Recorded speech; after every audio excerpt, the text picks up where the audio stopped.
السلام عليكم ورحمة الله تعالى وبركاته.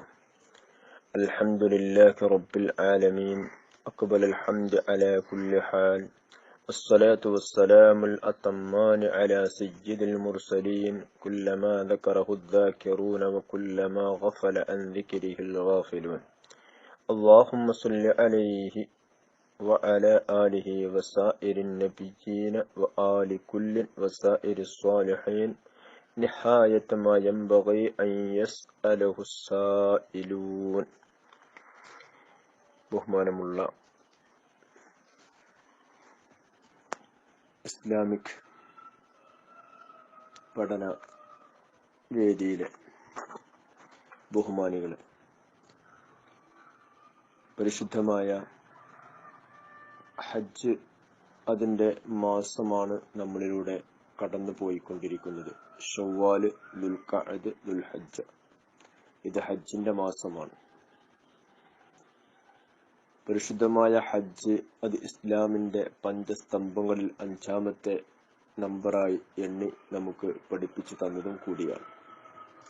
ആ പരിശുദ്ധമായ ഹജ്ജ് അത് മുസ്ലിം ഉമ്മത്തിന്റെ മേൽ കടമപ്പെട്ട ഒരു ഇബാദത്താണ് എന്നത് വളരെ അർത്ഥശങ്കക്കിടയില്ലാത്ത വസ്തുതയും ആണ്.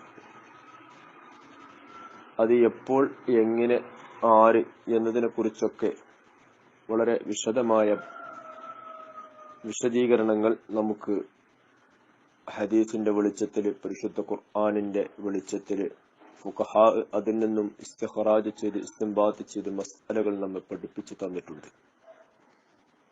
അത് മനസ്സിലാക്കിക്കൊണ്ടുള്ള ഒരു ഇബാദത്തായി വരുമ്പോൾ യഥാർത്ഥത്തിൽ നമ്മുടെ മനസ്സ് ഒന്ന് ക്ലിയർ ആവുകയും ചെയ്യാൽ അത് മഖ്ബൂലിലേക്കും മബ്റൂറിലേക്കും എത്തുന്നു. അതോടൊപ്പം നാം വലിയ വിജയികളുടെ കൂട്ടത്തിൽ പെടുകയുമാണ്. പരിശുദ്ധ ഖുർആൻ ഈ വിഷയത്തിൽ ഒരുപാട് കാര്യങ്ങൾ നമുക്ക് പാഠം നൽകിയിട്ടുണ്ട്. അതിന്റെ ഒരു തുടക്കം എന്നോണം ഒരായത്ത് നമുക്കൊന്ന് ശ്രദ്ധിക്കാം. അത്തിമുൽ ഹജ്ജ വൽ ഉംറത ലില്ലാഹ്. എന്തോ ഒരു ഭയങ്കര ആശയം നമ്മൾ പഠിപ്പിച്ചു. ആലോചിച്ചു നോക്കൂ.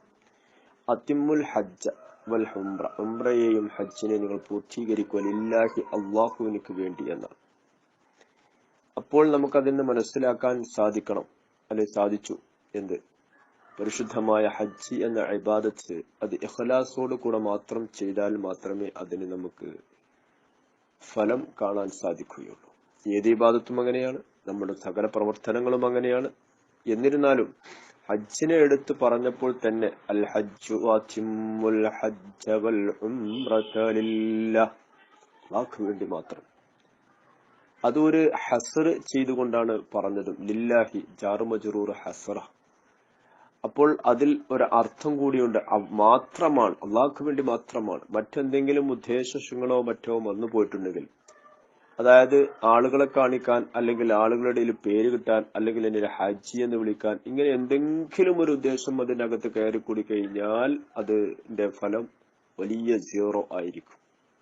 അതുകൊണ്ട് തന്നെ ഖുർആനിന്റെ ഈ ആയത്ത് ഹജ്ജുമായിട്ട് ബന്ധപ്പെട്ട് ആലോചിക്കുമ്പോൾ എല്ലാ സമയങ്ങളിലും നമ്മുടെ മനസ്സിൽ നാം അവിടെ അത് സ്റ്റീൽ ചെയ്തിരിക്കണം. എന്ത്? അത്തിമുൽ ഹജ്ജ വൽ ഉംറത ലില്ലാഹ്, അല്ലാഹുവിന് വേണ്ടിയാണ്. അവിടെ നിന്ന് ഇങ്ങോട്ടാണ് നമുക്ക് ഇനി ഭാര്യ കാര്യങ്ങൾ മനസ്സിലാക്കാനുള്ളത്. നമുക്കറിയാം, ഇമാമുന ഗസാലി റഹ്മത്തുള്ളാഹി അലൈഹി തങ്ങൾ ഒരു വാക്ക് പ്രയോഗിച്ചിട്ടുണ്ട് 4-ാമത്തെ ജുസയില്. അന്നാസു കുല്ലുഹും ഹൽക, മനുഷ്യന്മാരെ മുഴുവനും നാശത്തിലാണ്, ഇല്ലൽ ആലിമുൻ, പണ്ഡിതന്മാർ ഒഴികെ. എന്നിട്ട് പറഞ്ഞു വൽ ആലിമൂന, പണ്ഡിതന്മാർ മുഴുവനും ഹലക, അവർ നാശത്തിലാണ്, ഇല്ലൽ ആമിലൂൻ,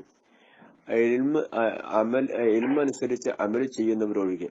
എന്നിട്ടും നിർത്തിയില്ല. ഇമാം ഗസാലി റഹ്മത്തുള്ളാഹി അലൈഹി തങ്ങൾ അവസാനം പറഞ്ഞത് വൽ ആമിലൂന കുല്ലുഹും ഹൽക, അമൽ ചെയ്യുന്നവർ മുഴുവൻ നാശത്തിലാണ്, ഇല്ലൽ മുഖ്ലിസൂൻ, ഇഖ്ലാസ്, നിഷ്കളങ്ക അല്ലാഹുവിലേക്ക് എന്ന ആ ഒരു ചിന്തയും ഭയവും ഖുശൂഉം കൊണ്ട് ഇബാദത്തെടുക്കുന്നവർ ഒഴികെ അവർക്കാണ് വിജയം എന്ന് പരിശുദ്ധ വചനങ്ങൾ നമ്മെ പഠിപ്പിച്ചിരിക്കുകയാണ്. ഇമാം ഗസാലി ആ വിഷയം നമ്മളെ മനസ്സിലേക്ക് ഇട്ടു തന്നിരിക്കുകയാണ്.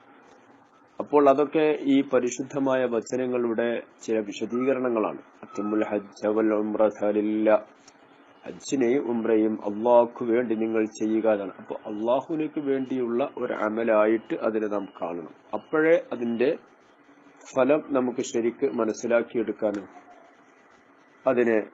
അതിൻ്റെതായ രീതിയിൽ അതിനെ പരിഗണിക്കപ്പെടാനും നമുക്ക് കഴിയൂ എന്നതാണ് വസ്തുത. അതാദ്യം നമ്മൾ ഓർമ്മയിലെടുക്കട്ടെ. ഇൻഷാ അല്ലാഹ് അതിന്റെ ബാക്കി നമുക്ക് സംസാരിച്ചു തുടങ്ങാം.